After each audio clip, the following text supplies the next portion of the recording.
تکبیر تشریق کسے کہتے ہیں اور یہ کب سے کب تک پڑھی جاتی ہیں؟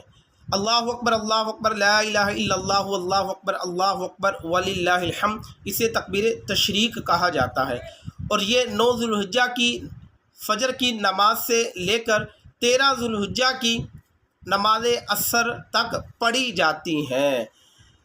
ہر وہ نماز جو جماعت مستحبہ کے ساتھ مسجد میں ادا کی گئی، نماز کے بعد 1 مرتبہ کہنا واجب ہے اور 3 مرتبہ کہنا افضل ہے، یعنی زیادہ ثواب کا کام ہے۔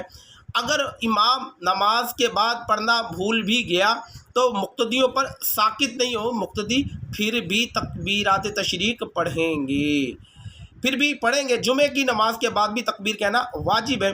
جو اکیلا نماز پڑھے وہ بھی تکبیر کہہ سکتا ہے، لیکن اب اس پر واجب والے احکام نہیں ہوں گے، اور یہ کل 23 نمازیں بنتی ہیں۔